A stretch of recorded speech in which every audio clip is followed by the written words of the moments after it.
Senior નેતા અને પૂર્વ મંત્રી એવા ભૂપેન્દ્રસિંહ ચુડાસમાએ જેનઝીમાં તો સંસ્કાર નથી ને જંતર મંતર પર સંસ્કાર દેખાયા, કુસંસ્કાર હોય એનું આ પરિણામ છે, એ બધી વાતો કરી, ગાળો આપી, કહી શકાય. મૂળ વસ્તુ એ છે કે જો પહેલા દિવસે જેમણે આ વાત કહી દીધી હોત કે ભાઈ અમને એમણે કીધું કે અમારા કરતા વધુ ઈમાનદાર છે આ જેનઝીઓ, અત્યારની જે જનરેશન છે એ અમારા કરતા, એટલે જે ડોહાઓ હતા, જે આ 70-75 વર્ષના લોકો, એટલે ઇનડાયરેક્ટલી એમણે નરેન્દ્રભાઈને બી કહી દીધું એ બી ઈમાનદાર નથી. કંગના રનૌત ટ્રોલ થઈ રહ્યા છે, નરેન્દ્ર મોદી ટ્રોલ થઈ રહ્યા છે, કોઈ નેતા બાકી નથી, ભાજપ આખી ટ્રોલ થઈ રહી છે. જેનઝીઓ માટે ભાજપ અત્યારે વિલન થઈ ગઈ છે, તમને કહી દઉં. ભાજપ પાસે કોઈ ચહેરો નથી, એટલે પોતે મોહન ભાગવત આઈને ડાપણ કરી રહ્યા છે. હાઈકોર્ટનો આદેશ હતો, જે તે સંબંધના અધિકારી હતા, એમને મેનિપ્યુલેટ કરીને અમને જીતાડ્યા હતા. હાઈકોર્ટે કહી દીધું કે ભાઈ એમને બરતરફ કરો, એમનું સભ્યપદ રદ. પણ સુપ્રીમ કોર્ટમાં ગયા, સુપ્રીમ કોર્ટે ડિલે કર્યું અને એમનું કાર્યકાળ પૂરું થઈ ગયું. જો મોહન ભાગવત કહેતા હોય કે આ સમાજ જરૂરી છે, સમાજ કરવું જરૂરી છે, તો બંનેમાંથી એક જ વસ્તુ થાય, અથવા તો ભૂપેન્દ્ર ચુડાસમા ખોટું બોલી રહ્યા છે, અથવા તો મોહન ભાગવત ખોટું બોલી રહ્યા છે.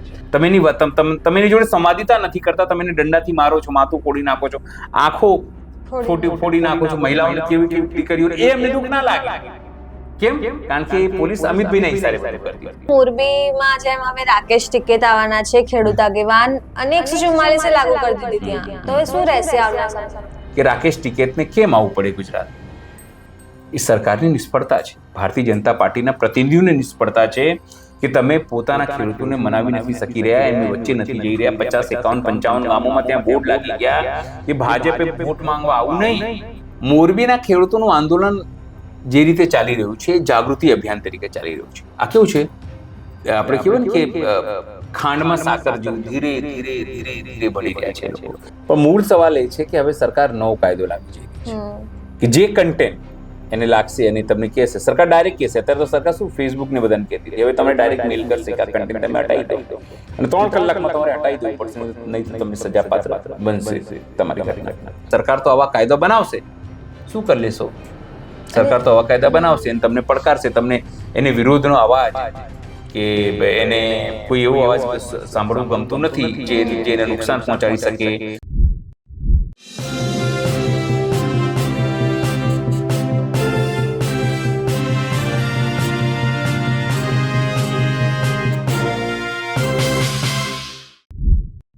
નમસ્કાર, હું છું ચંદ્રિકા પુત્ર નિરાલી મહેરિયા.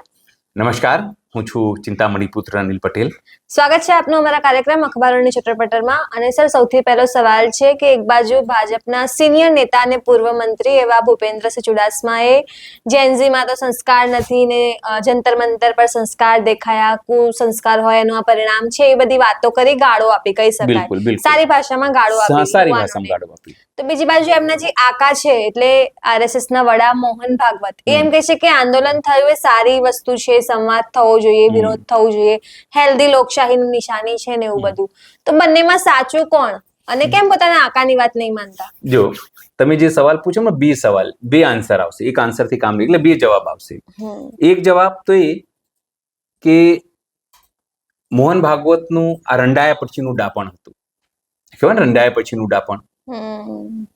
જો આ વાત તેમણે પહેલા જ નરેન્દ્ર મોદીજીને કાનમાં કહી દીધી હોત પહેલા દિવસે કે ભાઈ આ જેનજી જોડે સંવાદ કરો, કાનમાં જ કહેવાનું હતું ને, જઈને દિલ્હી ગયા તો ફોન કર્યો કે ભાઈ નરેન્દ્રભાઈ, એમના કોટામાંથી મંત્રીઓ મંત્રી બનતા, અને અમને મોહન ભાગવત આરએસએસ ના કોટામાંથી ધર્મેન્દ્ર પ્રધાન શિક્ષણ મંત્રી હતા. તમે સમજો, મૂળ વસ્તુ એ છે કે જો પહેલા દિવસે જેમણે આ વાત કહી દીધી હોત કે ભાઈ અમને એમણે કીધું કે અમારા કરતા વધુ ઈમાનદાર છે આ જેનઝીઓ, અત્યારની જે જનરેશન છે એ અમારા કરતા, એટલે જે ડોહાઓ હતા, જે આ 70-75 વર્ષના લોકો, એટલે ઇનડાયરેક્ટલી એમણે નરેન્દ્રભાઈને બી કહી દીધું કે એ બી ઈમાનદાર નથી, હું બી ઈમાનદાર નથી, અમારા જેવા જેટલા લોકો છે આખી જનરેશન ઈમાનદાર નથી, પણ આ જે જેનઝીઓ નવા છોકરાઓ છે એ ઈમાનદાર છે. નંબર 1. નંબર 2, એમણે કીધું સંવાદ થવું જોઈતું હતું. ભાઈ તો કોને રોક્યું હતું સરકારને સંમત કરવાથી? સરકાર તો દંડા વરસાવતી હતી, પેલેટ ગન મારતી હતી, ખીલો લગાવીને દીકરીઓને મારતી હતી, એના પ્રાઇવેટ પાર્ટમાં દંડાઓ ઘૂસડતી હતી, કરતી હતી ને આ કામ. તો ત્યારે તેમને ના સૂઝ્યું, પણ એમને લાગ્યું કે આ ડેમેજ થઈ ગયું છે, કે આ ઝેન્ઝીઓ હવે આરએસએસ ને ગાળો આપતા થઈ ગયા છે, ભાજપને ગાળો આપતા થઈ ગયા છે, નરેન્દ્ર મોદીને ગાળો આપતા થઈ ગયા છે, તમામ મંત્રીઓને ગાળો આપતા થઈ ગયા છે, એમના સાંસદોને ગાળો આપતા થઈ ગયા છે, કંગના રનૌત ટ્રોલ થઈ રહ્યા છે, નરેન્દ્ર મોદી ટ્રોલ થઈ રહ્યા છે, કોઈ નેતા બાકી નથી, ભાજપ આખી ટ્રોલ થઈ રહી છે. ઝેન્ઝીઓ માટે ભાજપ અત્યારે વિલન થઈ ગઈ છે, તમને કહી દઉં. ભાજપ પાસે કોઈ ચહેરો નથી, એટલે પોતે મોહન ભાગવત આઈને ડાપણ કરી રહ્યા છે. આ તો નંબર 1 હતું. નંબર 2 જે તમે સવાલ પૂછ્યું, ભૂપેન્દ્ર ચુડાસમા, ખૂબ સિનિયર મંત્રી, ખૂબ ધાર્મિક મંત્રી, ક્ષત્રિય આગેવાન.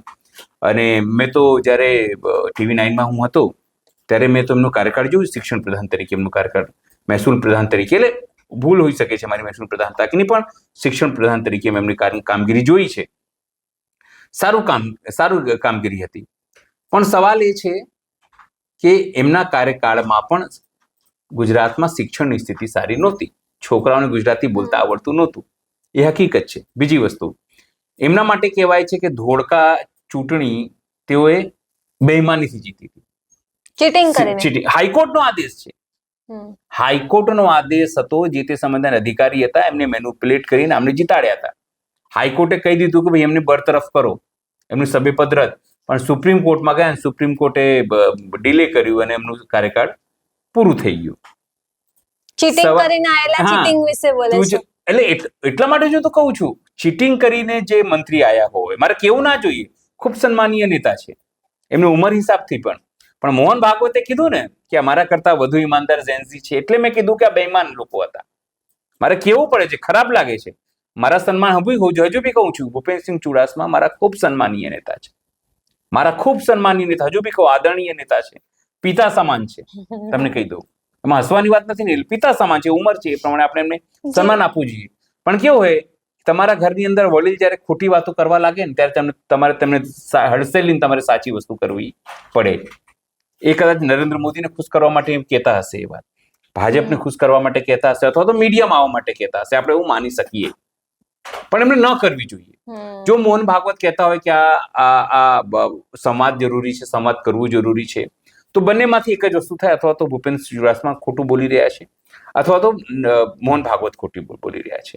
જો મોહન ભાગવત ખોટી બોલી રહ્યા હોય તો આરએસએસ નો વડા જે છે ને એ ભૂપેન્દ્રસિંહ ચુડાસમાને બનાવી દેવું જોઈએ, ભાઈ તો જ સાચું છે ને. અને જો ભૂપેન્દ્રસિંહ ચુડાસમા ખોટું બોલી રહ્યા હોય તો એમને ભારતીય જનતા પાર્ટીના સભ્ય પદમાંથી કાઢી મૂકીને ઘેર આરામ કરવું જોઈએ. એમને શું કહેવાય, માર્ગદર્શક મંડળમાં મોકલી દેવું જોઈએ. માર્ગદર્શક મંડળમાં જશે, એમને કોઈ પૂછતું બી નહીં હોય, તમને કીધું સિનિયર નેતાના કારણે, પણ એમને મોકલી દેવા જોઈએ. એમને પણ સંન્યાસ લેવી દેવી જોઈએ, કારણ કે અત્યારનો ઝેન્ઝી અને એમના સમયનો ઝેન્ઝીમાં ફેર છે. અત્યારનો ઝેન્ઝી કહે છે કે ભાઈ અમારે હિન્દુ મુસ્લિમ નથી કરવું, અમારે તમને રોજગારી આપો, સારી શિક્ષણ વ્યવસ્થા આપો, જે તમે પ્રાઇવેટીકરણ કરી રહ્યા છો. અમને પબ્લિક સિસ્ટમ છે, ઇન્ફ્રાસ્ટ્રક્ચર છે, એમને તમે સારી કરી આપો, અમને રોડ રસ્તા સારા કરી આપો, અમારું શિક્ષણ તમે સારો કરી આપો, અમે રોજગારી મને આપો. ઝેન્ઝી તો શું માંગી રહ્યું છે, એને એટલું જ તો કીધું ને કે ભાઈ તમે હજો જ્યારે પ્રદર્શનો થાય તો એમાં ઓપન પ્રદર્શન હતું, કોઈ સંગઠનનું પ્રદર્શન હતું નહીં કે ભાઈ એનએસયુઆઈનું પ્રદર્શન હતું, એબીપીનું પ્રદર્શન, કોઈ પ્રદર્શન ઓપન ફોર ઓલ હતું.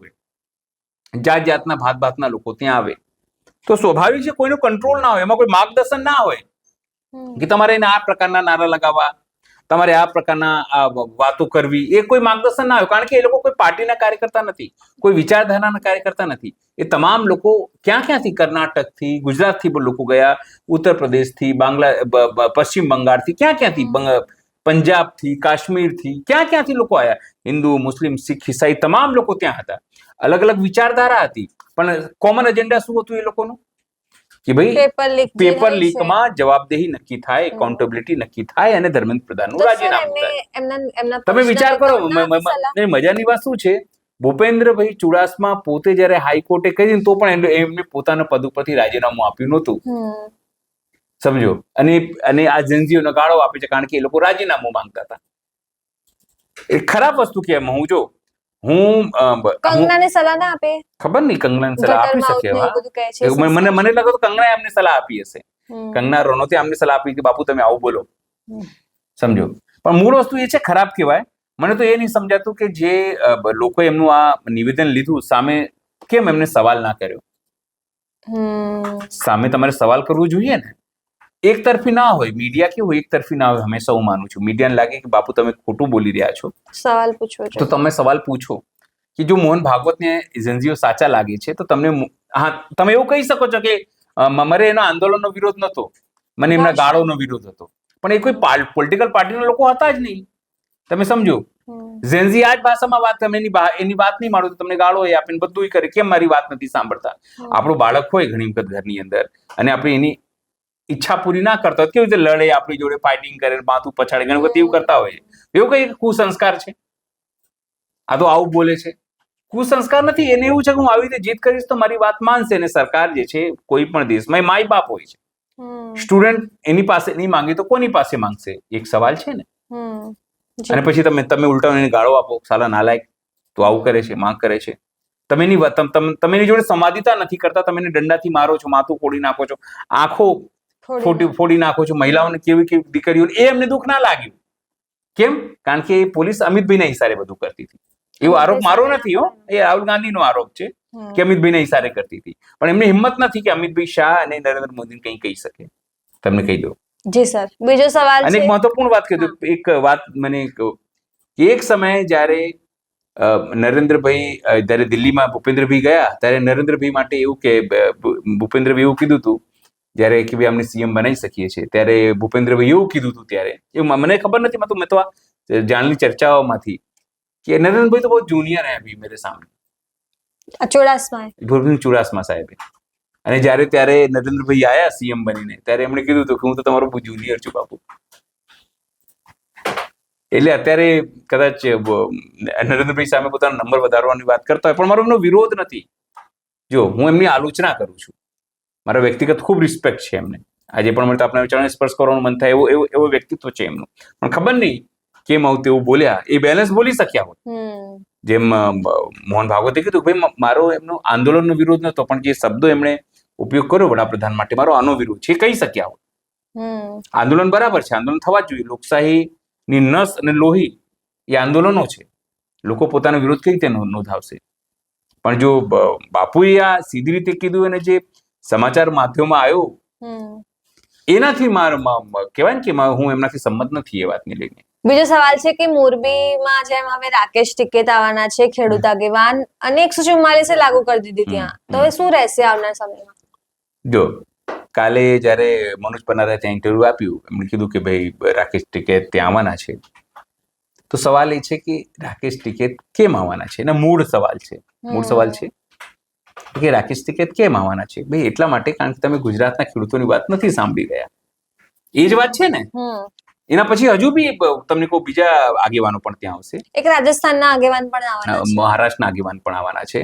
પણ મૂળ સવાલ એ છે કે રાકેશ ટિકિટ આવશે, જેતપુરની છાવણીમાં જવાના છે, ત્યાંથી મોરબી પણ જવાના છે. શું કરવાના છે કે જે સરકારે પરિપત્ર આપ્યો છે 2 ગણા ઐતિહાસિક પરિપત્ર માર્કેટ વેલ્યુને આપવાનું, એ સિવાય અલગ અલગ બાબતોને લઈને એનો વિરોધ ખેડૂતોએ કરી દીધું છે. સ્વાભાવિક છે. ખેડૂતો કે ભાઈ આ પરિપત્ર અમને મંજૂર નથી, તમે 4 ગણાનું આપો. એ સિવાય જે એમઆરસી કમિટી તમે બનાવી છે એ એમઆરસી કમિટી પણ પ્રોપર નથી. એમાં જો બધું જ અમારે સરકાર મુજબ જ કરવું છે તો અમારું મહત્વ શું? એ સિવાય જે તાણિયા જે લોકો, એટલે કે જે ઉપરથી જે વાયરો જશે એને નીચે કંઈ નહીં થાય, કારણ કે અત્યારે જે લોકો ડેમો કર્યો હતો એની નીચે તમે બલ્બ રાખો ને તો બલ્બ ઓટોમેટિક સળગે છે. તમે જુઓ ચાલુ થઈ જાય છે. કેટલું હેવી વાઇબ્રેશન હશે એનું. જો બલ્બ સળગી જતું એનો મતલબ કે કરંટ નીચે પાસ થઈ રહ્યું છે, એનું વાઇબ્રેશન આવી રહ્યું છે, અર્થિંગ. એક્ઝેક્ટલી તમને એ જ કહેવા માંગુ છું. લોકો કઈ રીતે ત્યાં પસવું જશે, તમે ખેતી કઈ રીતે કરશો, લોકોનું જોખમ કઈ રીતે, અને ત્યાં જ્યારે વાયર તૂટે છે તો એ કહે છે કે બોમ્બ જેવું 4-4, 5-5 ગામો સુધી એની અવાજ આવે છે. તો એની જવાબદારી કોણ છે? એ પણ સરકારે ક્યાંક લખ્યું. વીમા કંપની આપશે, જે કંપની નાખશે એ આપશે કે સરકાર આપશે? એ બી કોઈ સ્પષ્ટતા નથી. એટલે અનેક જગ્યાએ બાબતો છે. સાથે કે એમાં ગ્રામ જે કમિટી છે એની મંજૂરીની વાત હોય છે એ કોઈ નથી. કલેક્ટર પોતાની રીતે બધું કરી શકે છે. આ તમામ વસ્તુ વિસંગતતાઓ છે પરિપત્રમાં. સરકારે પોતાની રીતે કેન્દ્ર સરકારનું પરિપત્ર મોડિફાઈડ કરીને આપી તો દીધું, પણ એના અનેક વિસંગતતાઓ છે. અને આ જ વિરોધ છે ને એટલા માટે જ સરકારને મનાવવા માટે કે સરકારને લાગે કે રાકેશ ટિકિટ જેવા આવશે. રાકેશ ટિકિટ કોણ છે પેલા તો એ સમજવું પડશે. જે દિલ્હી બોર્ડર ઉપર આંદોલન ચાલ્યું, અને સરકારને લાગ્યું કે આંદોલન આપણે સમાપ્ત કરી દીધું છે અને ખેડૂતોને મારીને ખદેડી દીધું હતું, અને ત્યારે જ પોલીસે રાકેશ ટિકેટનું તંબુ તોડ્યું અને એને મારવાનો પ્રયત્ન કર્યો. ત્યારે રાકેશ ટિકેતે ખાલી રડીને ખાલી અપીલ કરી હતી કે આ લોકો મને મારી રહ્યા છે, ખદેડી રહ્યા છે, અને બસ એમનું રડવું, એમના આંસુ, ફરીથી આંદોલન ઊભું થઈ ગયું અને સરકારે 3 કાયદાઓ પરત ખેંચવા પડ્યા હતા. નરેન્દ્ર મોદી એને કહેવું પડ્યું હતું કે મારા તપસ્યામાં કઈ કમજોરી રહી ગઈ છે, પણ તપસ્યામાં કમજોરી નથી, યુપી ઇલેક્શન હતું એ સમય દરમિયાન. એમને ખબર હતી યુપી ઇલેક્શન, પશ્ચિમ ઉત્તર પ્રદેશમાં રાકેશ ટિકેત એમનો પરિવારનો મોટો દબદબો છે, સમજ્યું? એટલા માટે એ થયું હતું. અત્યારે રાકેશ ટિકેતને લાવવાનો મતલબ એ છે કે સરકાર એમની વાત સાંભળે. તમે આપણા ખેડૂતોની વાત નહીં સાંભળો, ગુજરાતી ખેડૂતોની વાત સાંભળો. તમે જે રાષ્ટ્રીય ખેડૂત આગેવાનો છે એમને લઈને આવીશું, એમની વાત સાંભળીશું. સરકાર કેમ નથી વાત સાંભળી રહી? મુદ્દો તે જ છે ને, તમે કેમ નથી સાંભળી રહ્યા? તમે પરિપત્ર બહાર પાડી દીધું, ખેડૂતોએ વિરોધ કરી દીધું, તમે કેમ તો પછી એમઆરસી કમિટી માટે ગામે ગામ તમારા લોકોને મોકલો છો? રિલાયન્સ પોતાના લોકોને મોકલી રહ્યા છે, રિલાયન્સની કંપની લોકો સમજાવવા માટે. વિચાર તો કરો. હવે સમજાવી શકે છે, એનો અધિકાર છે, એને બી પોતાના થાંભલાઓ નાખે. શું અદાણી થોડી અધિકાર છે? તમે અને હું બી આપણી કંપની તો આપણે બી નાખી શકીએ. પણ મૂળ વસ્તુ એ છે કે રાકેશ ટિકેતને કેમ આવવું પડે ગુજરાત? એ સરકારની નિષ્ફળતા છે, ભારતીય જનતા પાર્ટીના પ્રતિનિધિઓની નિષ્ફળતા છે કે તમે પોતાના ખેડૂતોને મનાવી નથી શકી રહ્યા, એમની વચ્ચે નથી જઈ રહ્યા. 50, 51, 55 ગામોમાં ત્યાં બોર્ડ લાગી ગયા કે ભાજપે વોટ માંગવા આવું નહીં. પણ સર એમ નહીં, આ બધું છે, પણ 144 લાગુ કરી દીધી હવે તો પછી એ બીએનએસ નો બીજો કાયદો 163 કાયદો છે, 144 આઈપીસી માં હતું. હા તમને કહું, કારણ કે લોકો હજુ બી બીએનએસ 163 કાયદો છે, જો ભારતીય ન્યાય સંહિતા છે તે પ્રમાણે. એ જો મારું બેસ્ટ નોલેજ છે. હા, 4 તારીખથી લગાવી દીધું છે. તો પછી હવે તમે વિચાર કરો, કાલે મેં ત્યાં મારા મિત્ર છે રવિભાઈ સાણંદિયા, એમને મેં વાત કરી શું છે એવું કે સર આવું કંઈક લગાવી દીધું છે. તમે વિચાર કરો સરકાર કેવું કરે છે. તો પછી સરકાર તમે કે રાકેશ ટિકેતને વચ્ચે જ ડિટેન કરી શકે. જો શું લખ્યું છે, મોરબી જિલ્લામાં 4 કરતા વધુ વ્યક્તિઓને ભેગા થવા અને સભા સરઘસ કાઢવા ઉપર પ્રતિબંધ. મોરબી જિલ્લાના સમગ્ર જિલ્લા હાલમાં જુદા જુદા સંવર્ગના સરકારી કર્મચારીઓ શ્રીની વિવિધ માંગો, સામાજિક સંગઠનો તેમજ રાજકીય પક્ષોની સરકારશ્રી વિરુદ્ધ જુદા જુદા પ્રશ્નોની રજૂઆત અન્વયે સમગ્ર જિલ્લામાં કાયદો વ્યવસ્થા જળવાય તે હેતુસર અધિક જિલ્લા મજિસ્ટ્રેટ શ્રી SJ ખાચર દ્વારા પ્રતિબંધાત્મક જાહેરનામું બહાર પાડવામાં આવ્યું, જેમાં જણાવવામાં આવ્યું છે કે જિલ્લામાં 31/8 સુધી આખો ડિસેમ્બર સુધી સક્ષમ અધિકારી સુધીની મંજૂરી વિના જાહેર સ્થળોએ અનુકૂળ રીતે ગેરકાયદેસર રીતે 4 કરતા વધુ વ્યક્તિઓ એકત્રિત થવા પર કોઈ પણ સભા કે સરઘસ ભરવા ઉપર પ્રતિબંધ મૂકવામાં આવ્યો છે.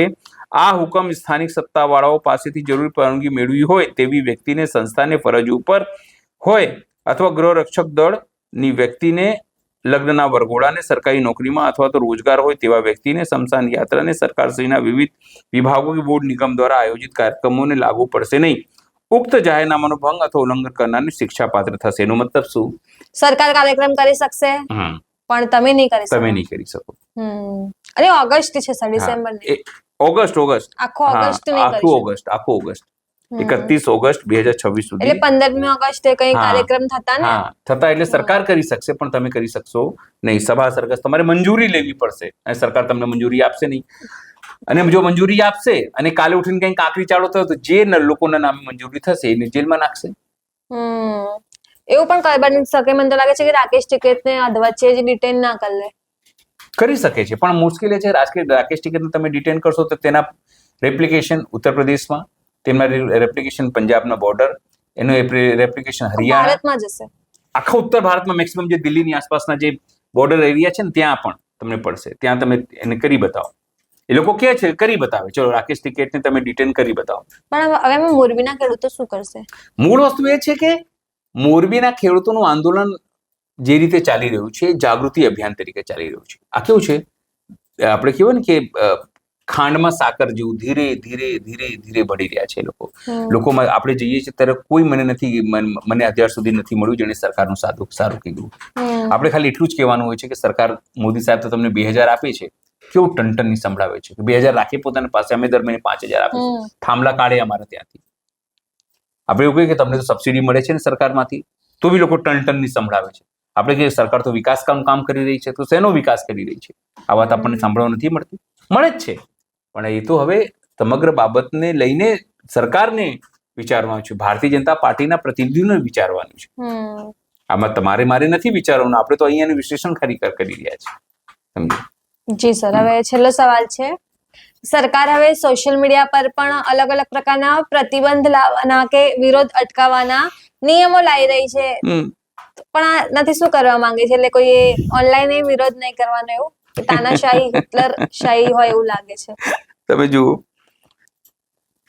સરકાર એની પહેલા આઈટી એક્ટ લાવી હતી કે ભાઈ સરકારના વિરોધમાં કોઈ બી તમે કરશો તો સરકાર એક મેલ કરશે જે તે એજન્સીઝને. એજન્સી એટલે કે ફેસબુક એ સોશિયલ મીડિયા કંપનીને, અને એ તમારું બેન કરી દેશે. આપણું થયું છે, 3 વાર પેજ બેન થયું, 8 વિડીયો બેન થયા. 8 વિડીયો બેન થયા, અને ક્યારે આપણું પેજ જતું રહેશે આપણને ખબર નથી. મારું પર્સનલ અકાઉન્ટ બેન કર્યું, રિસ્ટ્રિક્ટ થયું છે, એક્સેસ નથી આપણી પાસે.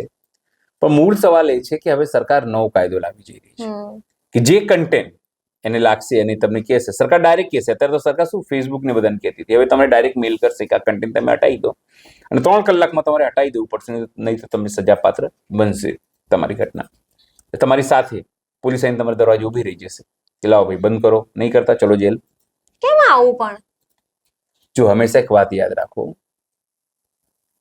કોઈ પણ સરકાર હોય એ સવાલોથી ડરે છે.